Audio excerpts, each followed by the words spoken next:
Alrighty, and hello everyone, and welcome back to another episode of the Dreamweavers podcast. Hi everyone. Hello. Hi. I'm welcome. I'm so glad I'm back. I missed a couple of recordings and it feels so good to be back here now. Oh my So, gosh, I was going to say, yeah. Deanna, welcome back. I've missed you. I have Oh, missed you. I missed you Hello, too. beautiful. Oh, thank you. And But yep. everybody, welcome the beautiful Melanie. We have Yay. Melanie with us today. Hi, Melanie. And she is Hi. from Whispering Soul Alchemy. Whispering Soul Alchemy. How you doing today? Or this evening, shall we say? This evening, yeah, I'm extremely good. I am just having a little herbal tea at the moment and looking forward to just having a chat this evening. Wonderful, Excellent. and thank you. And everyone, Melanie joins us from all the way across in Glasgow, Mhm. Scotland. Is that correct? That's correct, yeah. Perfect, thank you. All right, well, do you want to go ahead and get this started and tell us a little bit about what you do? hmm Okay, so obviously we've covered my name's Melanie. I'm the founder of Whispering Soul Alchemy. I support soul-led women, especially mothers, to help heal from their trauma, reconnect with their nervous systems, and find out who they truly are beneath survival mode. My work blends nature-based somatic work, energy work, and I like to create a very judgment-free zone where we can weave and co-create together and let their voice be heard. I think that's really important. Yeah, so that's predominantly what I do. It's a little bit of the tip of the iceberg, shall we say. But yeah, that's primarily what I do. Very So, cool. what was it that got you started in doing this? Yeah. Like what led you to this path? So, where do I begin? I'll try and condense it down a little bit. So basically my sort of spiritual journey, shall we say, began very early on, when I was 16. And it was the first time I ever had an awareness that there was more to life than just our five senses. Um, it was a very unusual situation, shall we say. I was with one of my friends at the time, and she was experiencing severe pain. She was in the hospital and she was experiencing severe abdominal pain. And I was sitting next to her, holding her hand, and I suddenly started to feel that really intense abdominal pain. And as I said, I was very young at 16, so I wasn't really sure what was happening with me. And I remember going to the bathroom and just looking in the mirror, thinking, what the hell is going on? What is wrong with me? And it wasn't until later on to I kind of understood that I was feeling other people's pain, physical pain.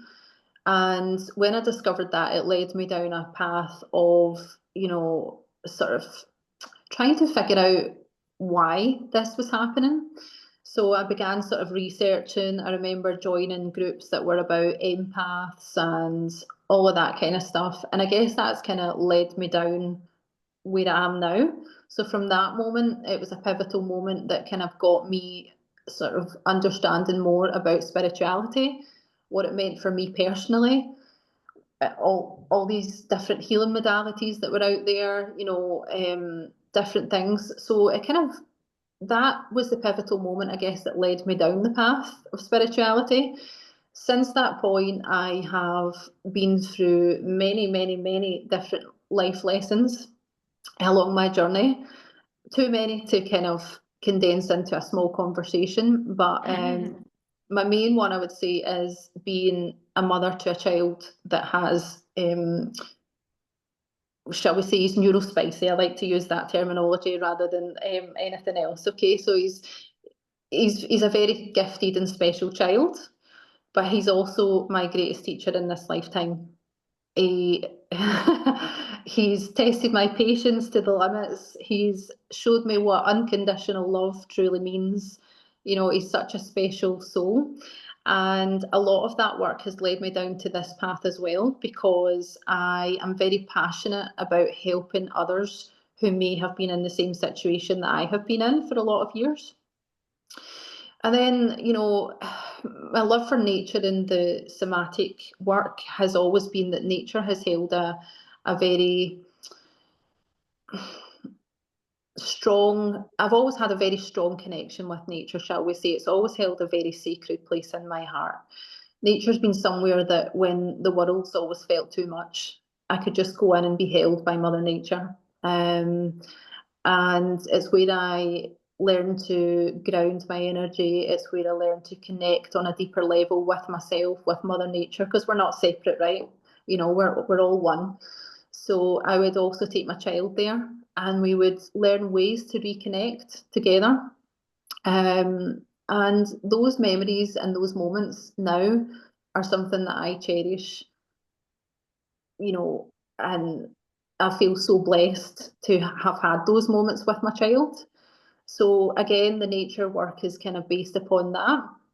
And I would say that that's predominantly shaped everything is my role as a mother, and having to think outside the box and having to look for different ways to not only regulate myself but regulate my child when life was in feeling, you know, chaotic, and I had to find ways round about that. So I guess that shaped a lot of my journey.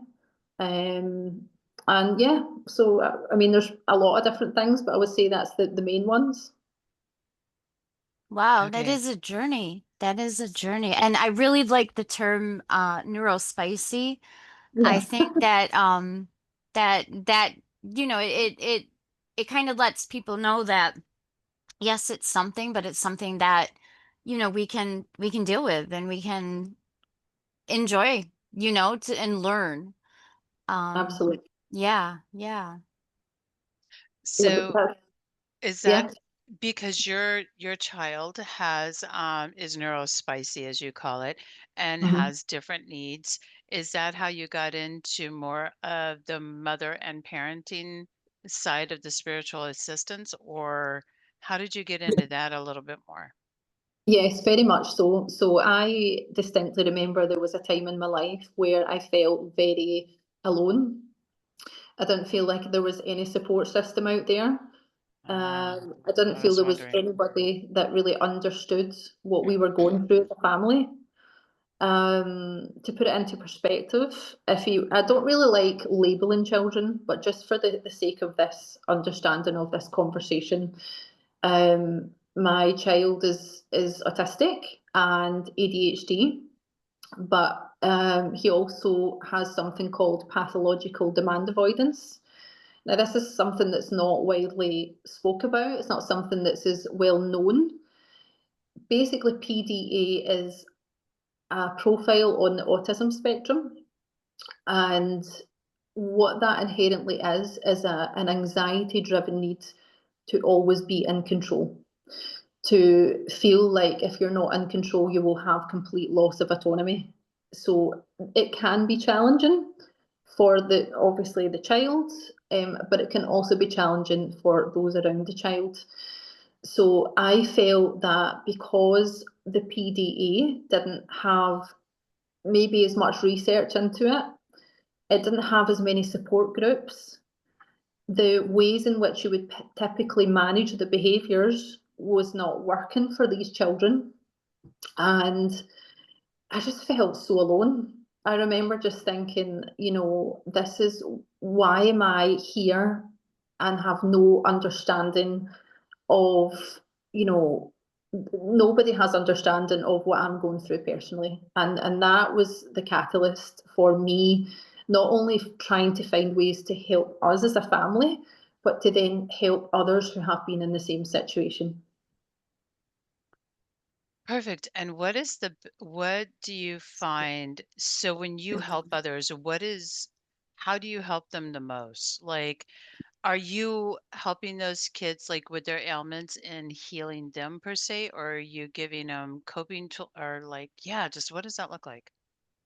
So predominantly, I like to try and help the parents first, because it's not about trying to change or heal the child. You know, they're just a different neurological type trying to navigate the world. in a very foreign world to them. So it's not about trying to heal the child, it's about trying to help the parents understand what's going on. And I think that's the main difference.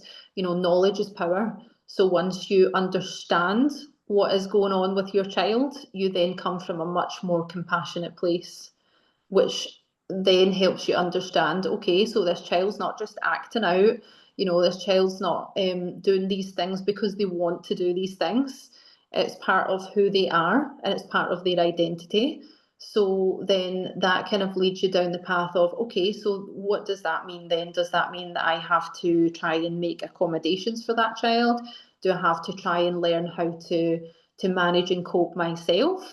So what does that look like? So then once you start looking at that, you start understanding that yes, you do have to make certain allowances in regards to how you parent. You know, you've got to parent a little bit differently than what you typically would with a neurotypical child.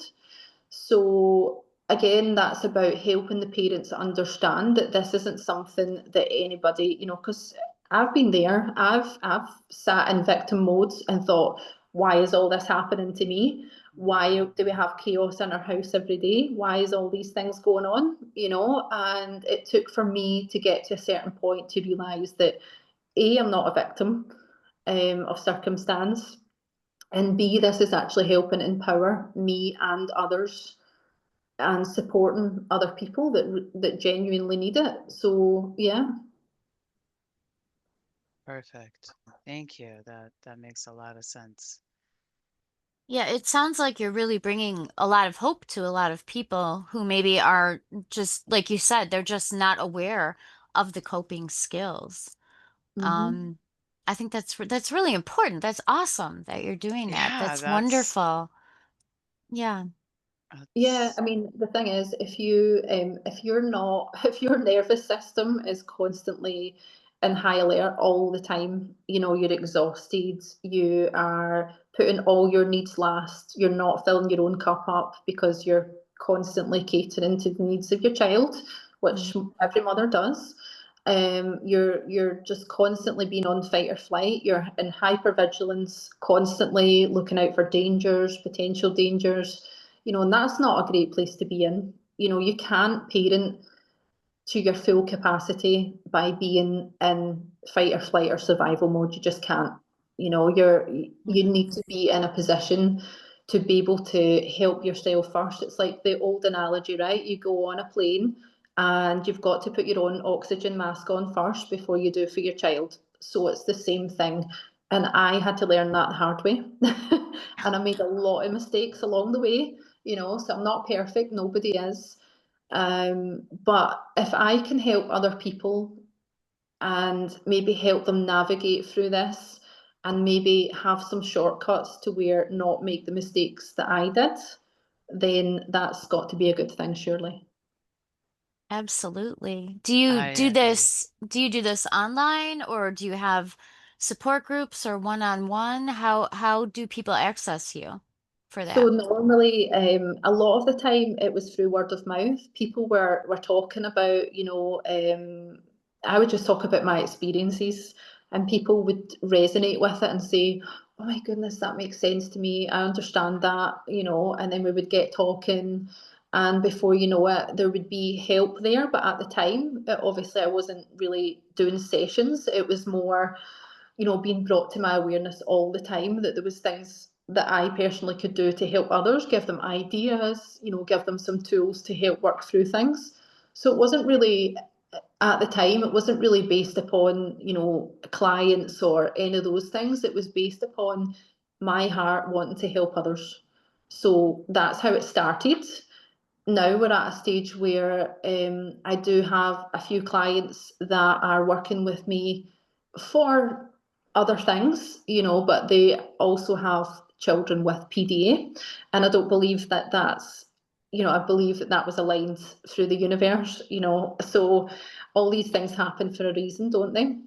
Hmm. And so these clients were then going, okay, well, I've actually got a child with the same condition. How do we work through that? So we would then, you know, start chatting about it, and we would maybe decide on doing extra sessions to accommodate that. And that's how it kind of came about. So I like to do one-on-one. I think it's a very personalised thing. And in group settings, I don't feel that you get the same level of, how do I say? So you're not really fully engaging with everyone in that room. So when you do a one-on-one session, your full energy, your attention, your focus is on that person. They get your full undivided attention. And I think that's really important. And I think it's very important to create a safe space, because a lot of these parents, and I understand this myself, is sometimes there's things that are so challenging that you think, I don't want to tell anyone about that. I don't really want to talk about it. They're either ashamed, they're embarrassed. It could be any number of things. And again, this is talking from experience. I've been here before too. And sometimes all it takes is one person to understand, one person to say, I know what you're going through. And that in itself is so healing, I truly healing. agree. Because, you can be in this mindset of nobody understands what I'm going through. Nobody is living the same life as me. I'm living this life and everybody else is getting on with theirs. And, I just seem to be stuck in a loop. And, and a lot of these parents do feel like that. So it's really important to just have that safe, sacred space on a one-to-one to basically let them know that this is a judgment-free zone, that it doesn't matter what you could tell me, that I have been through it before with my own child. And I think that leads them into a sense of safety. They understand that you've been there yourself. You're not just talking from a therapist standpoint, you're actually talking from lived experience. This person understands me, and that is where the magic happens. And how old is your child Beautiful. now? So my child is 13. Oh, 13. Okay. Yes, a So yeah, teenager now, so that's a whole different ball game. I was gonna Yeah, say teenagers that's are a different thing altogether. So, Yeah. yeah, fun times, yeah. fun times. So I'm curious, does this play into you have there's another part of what you do that really fascinated me. I think it's soul weaving. Is that correct? Yeah. Does that fit into what we've just been talking about? Can you like explain it a little more? Yeah, so soul weaving is an accumulation of everything that I have went on courses and done, learned through lived experience. All the things that I offer basically is accumulated within soul weaving. And what that essentially means is you're unweaving trauma and reweaving and establishing bonds between you and your child. Because, there's so much when you go through such a chaotic experience with your own child. There does sometimes become some distance between you at times, and it's about learning to re-establish that connection. And some of the things that I teach clients to do is is certain somatic rituals between both of the parent and the child to learn how to reconnect together, because what is soma? So soma comes from the Greek word meaning body. And, we can heal our minds, but our bodies don't forget. So our bodies are holding and storing all that trauma.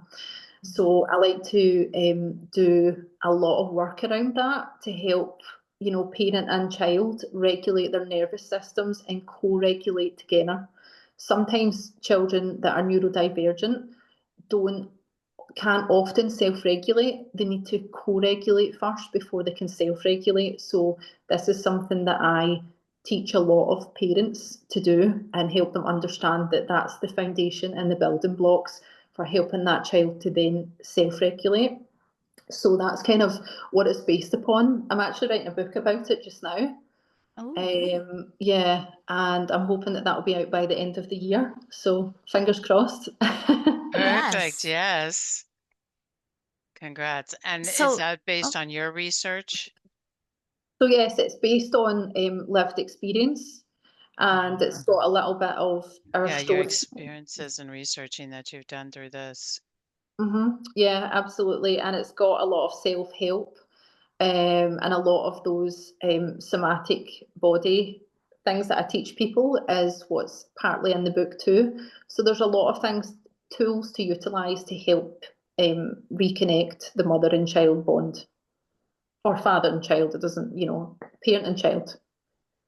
Okay, That is profound. Are the techniques also applicable to children who are not neurodivergent or neurospicy that can go across any relationship of parent and child? Absolutely.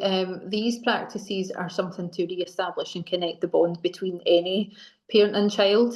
I've just found personally through my own experience that they have worked really well with neurodivergent children. Again, I can only speak from my own experience, but I do feel that these would work for any child and parent. Yeah. Wow. Well, we're definitely gonna let us know when the book gets published, and we'll definitely absolutely. plug it on here because it sounds incredible and so needed in the days like this when there's such a separation with just technology makes a wall, you know? Yeah. 100%. Hmm. I just recently was turned on to the telepathy tapes. Have you heard of them? I have, yeah. Yeah, I've not actually listened to them yet, but I have heard about them just Okay, recently, actually.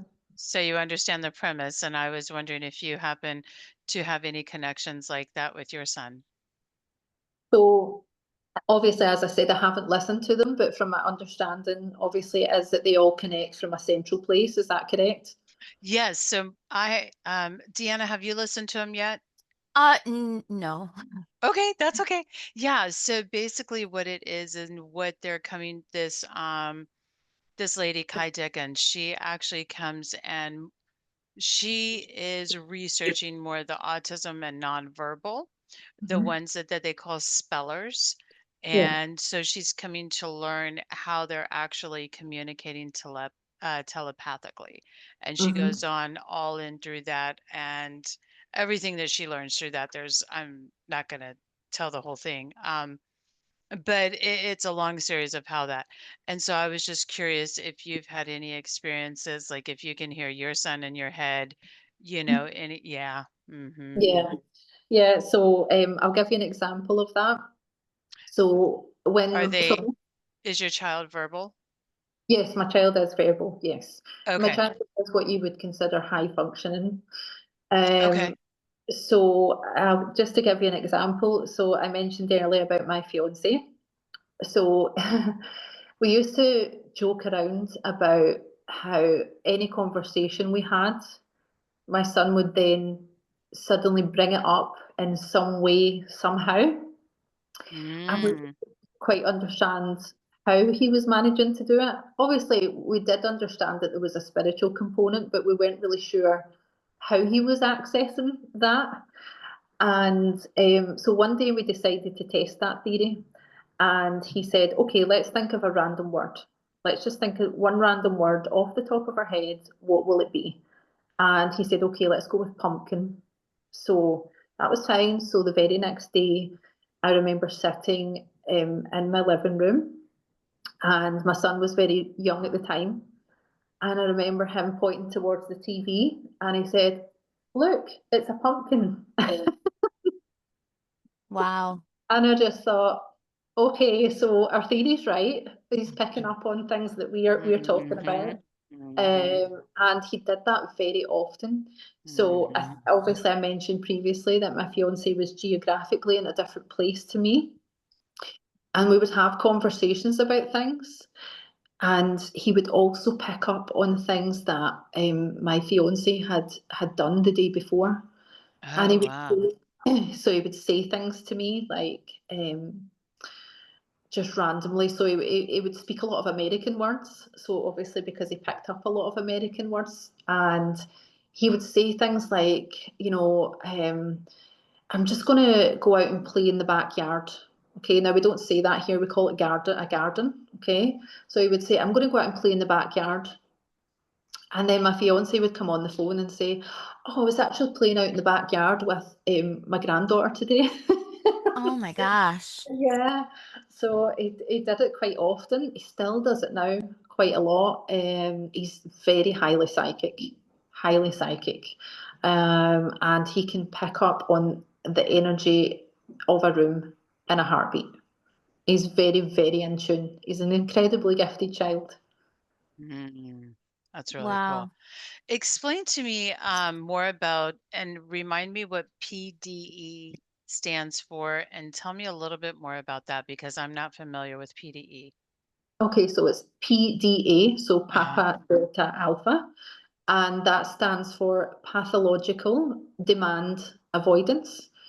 And PDA. as I Sorry. said, so no, that's fine. So as I said, that's it's a profile on the autism spectrum. It's not very well known. There's not been enough research into it. It's only been really relatively known in the past 30 years. And I believe it was a lady called Dr. Elizabeth.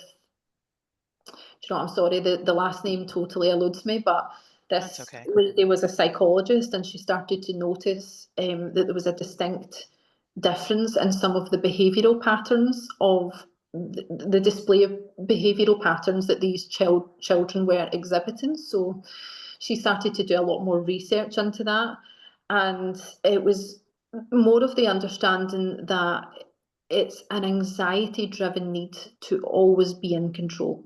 So what does that look like on a daily basis for parenting? So it could be anything. So anything could be perceived as a demand.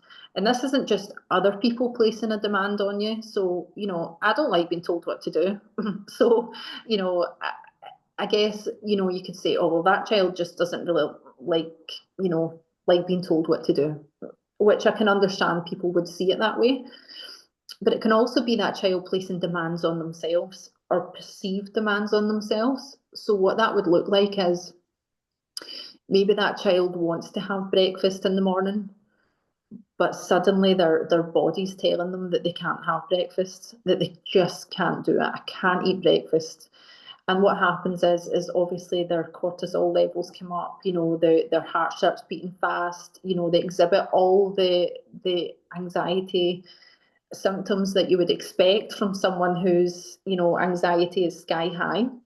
Hmm. And sometimes that could then look like the behaviours then presented because of that could be something as simple as, I can't do it, I won't do it.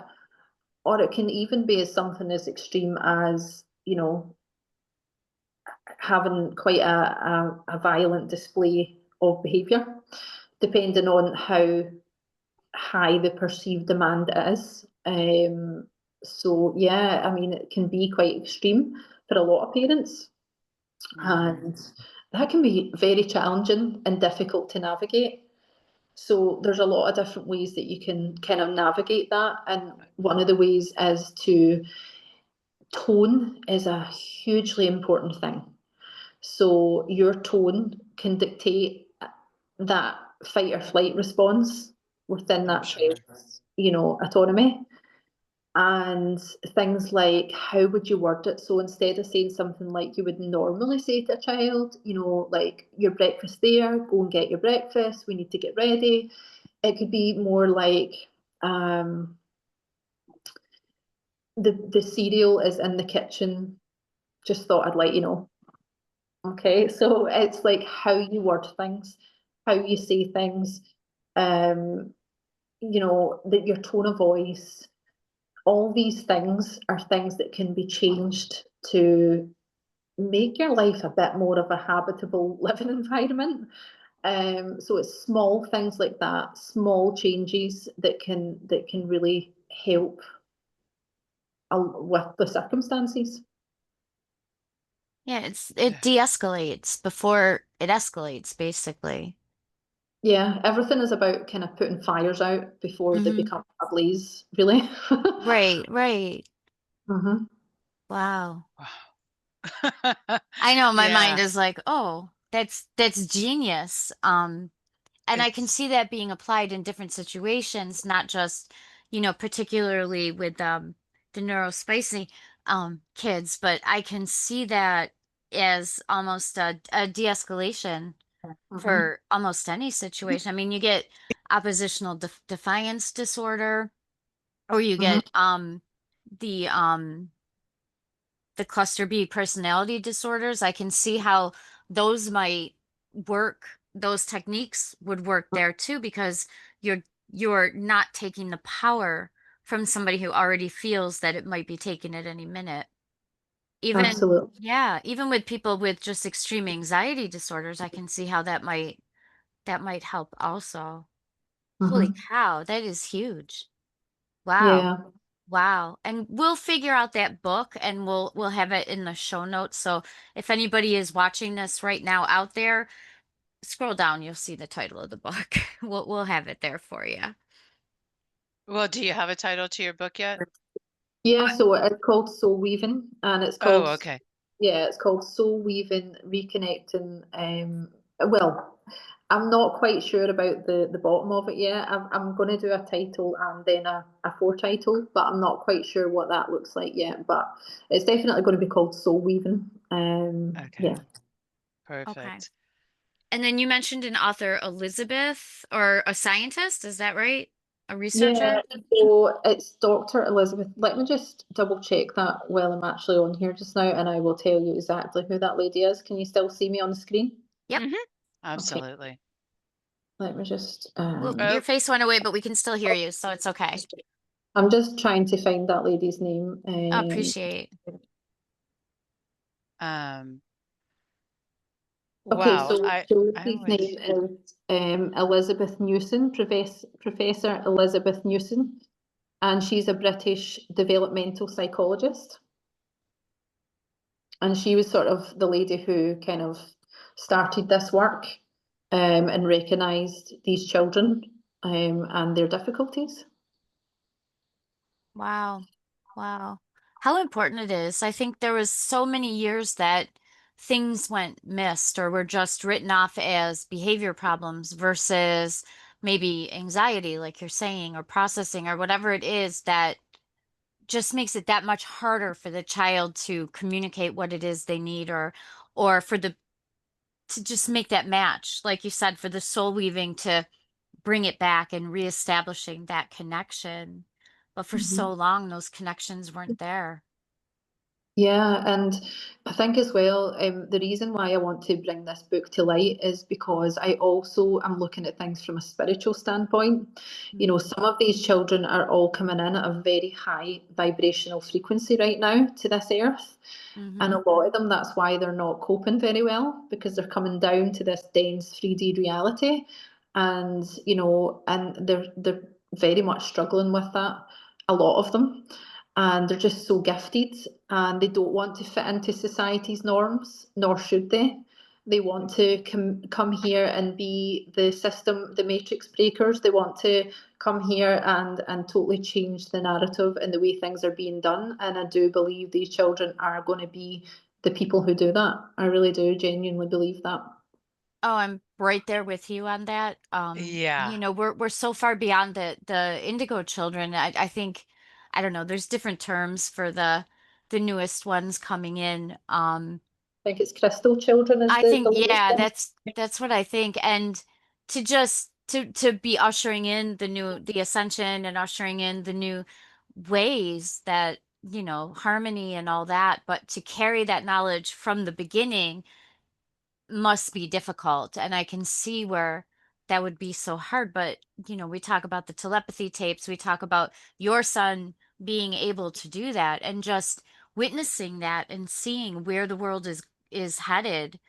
There's Mhm. hope there. There's a lot of hope in that, and a lot of positivity in what's actually to come, that kind of breaks away the negativity and the chaos that we're trudging through right now so we can get to that beautiful new Yeah. reality.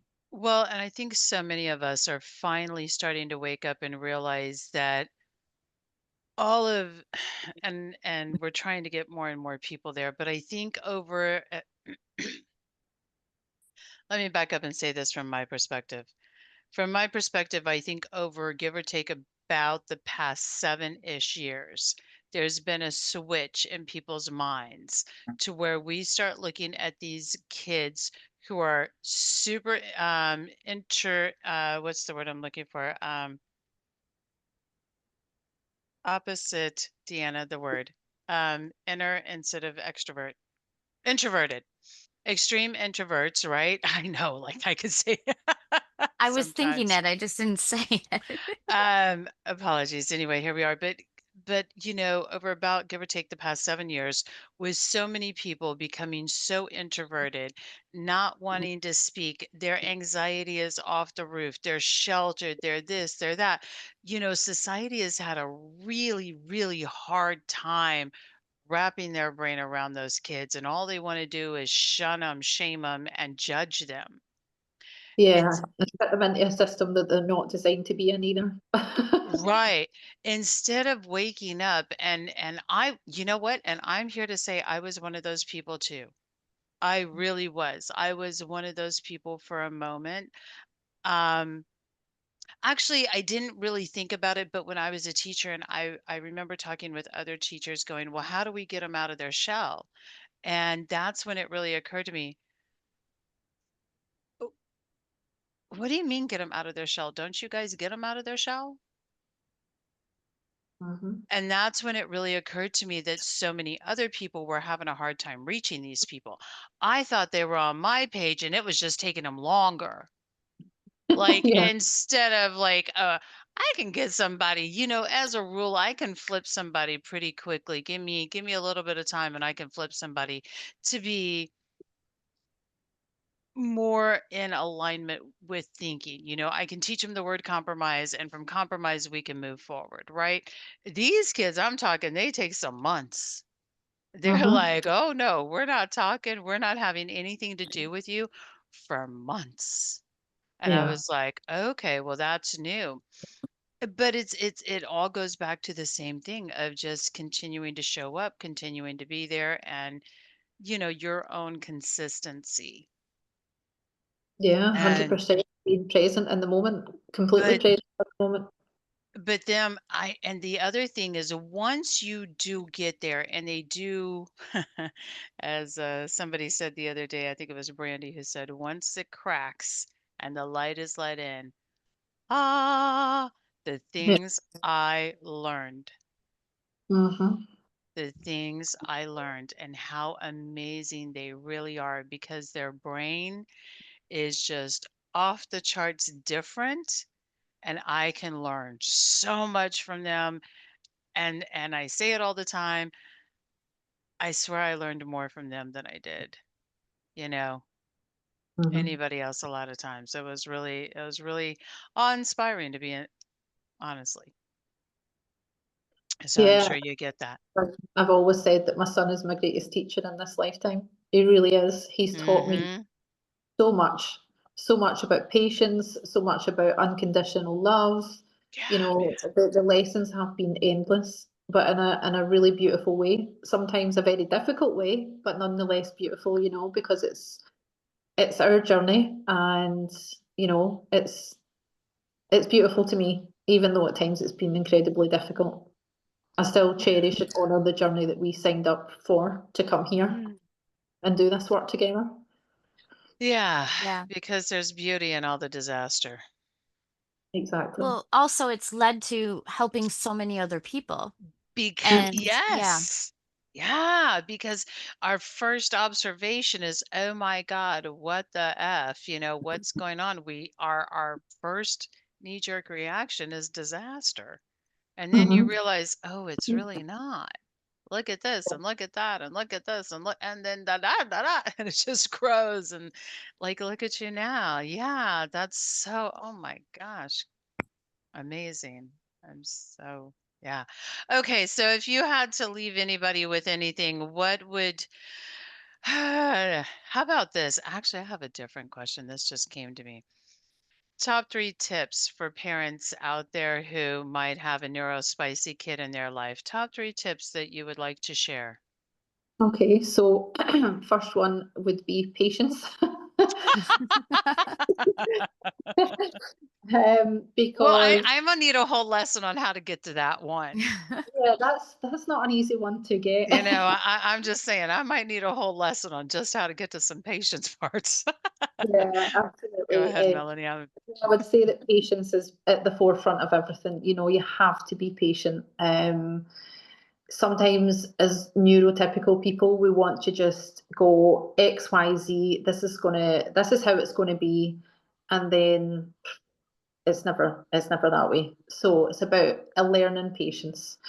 Second thing I would say is, you know, rather than focusing on a typical parenting relationship, rather than focusing on I'm the parent, you're the child, and we're going to do it this way, learn to reconnect, learn to reconnect to that child and work as a team.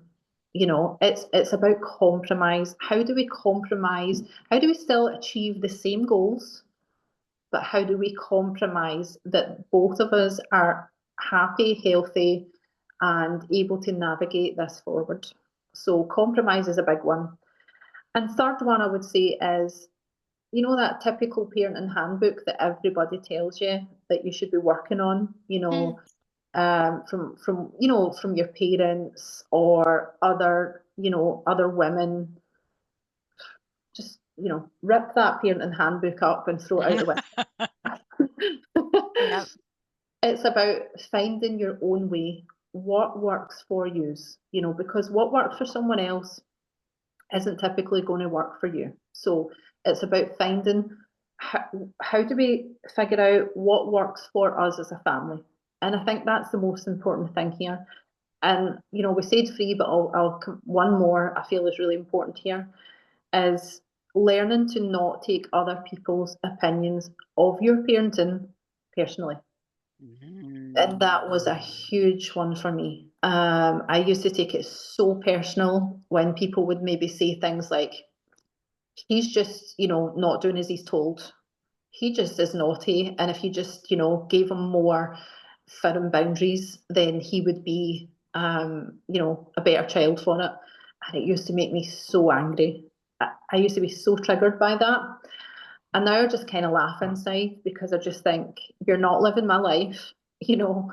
You're on a different journey completely. So your understanding and your awareness is not going to be the same, and that's okay, you know. So it's about learning to also grow a little bit of a thick skin and not care so much about other people's opinions, because predominantly it's your life, your child's life, and that's something that only the both of you can navigate together, nobody else. Everybody's opinion externally really doesn't matter.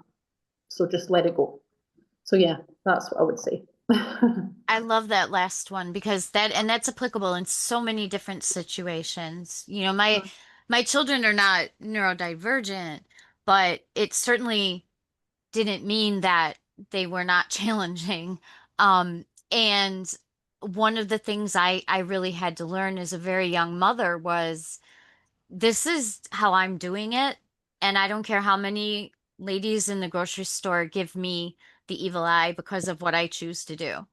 You know, Mhm. it's the same reason why I would, you know, swing on the swings with my kids or just parent them however I felt was right. But learning to let go of that feeling of being judged is really, really difficult. Yeah, But that's freeing. Yeah. no, absolutely, and that's part of what I mean by unweaving that process, you know, because if you had to take everything personally all the time, you just wouldn't, you would be living for someone else, you wouldn't be living for you. So yeah, I totally understand that, you know, the rolling the eyes and all of these things that people have their opinions on, and you know, Mm-hmm. in the grand scheme of things, does it really matter? No, Nope. no, it doesn't. So yeah. Wow. Wow. Yeah. Um, I think we're getting close to our Yeah, cut up. Wow, that went fast. Yeah, it did. I Oh was my gonna gosh. say, and I have one more question. What would you like? Because I find this conversation I love it. I'm all in. And what would you like neurotypical people to understand? I Mhm. Yeah, I think it's more about, sort of how do we live in a world by understanding that not everyone is going to think the same as us? So it's about having some compassion. Just have some compassion. Have some compassion in your heart. Don't have these preconceived notions and straight away have judgment. Just maybe plant that little seed in your mind and think, maybe that child is neurotypical, is not neurotypical. Maybe that child is a little bit different, and that's okay. I just feel that there's a lot of judgment there, and there needs to be a lot more compassion and understanding that we live in a world that there's many different varieties and unique people. So just show a little kindness. That's it. That's all it takes. Just a little kindness. One Oh of my my gosh, dreams is to beautiful. let go of judgmentalness, period. Like just because it's different doesn't Mm-hmm. make it right or wrong is one of my favorite sayings. So yeah, compassion, let's go of judgment. Thank you. Yeah. So I think we're gonna probably wrap up. Melanie, I am Yeah. so grateful that you came in and spoke with us today. I feel that there's a lot of message and learning from your words, and I think this was very valuable. Um, Thank you. yes, thank So you. valuable. Thank you for doing what you do. Yeah. Wow. Yeah, and for everybody out there that's watching, as I said before, links are going to be there. Scroll down. We'll give you the information and the names and the things that we talked about. And for our audience, as always, if you have questions, you want to know more, put them in the show comments. We read them, we answer them. If we can't, we'll reach out to Melanie. And please, like, share, follow, whatever those words are that people say at the end of their Subscribe. podcast, subscribe. But the most important thing right now is be blessed, be blissed, and know that you're never alone. And we will see you next time. Okay? Thank you All so right. much. Thank you, Bye, Melanie, for being everybody. here. Bye, everyone. Have a good day.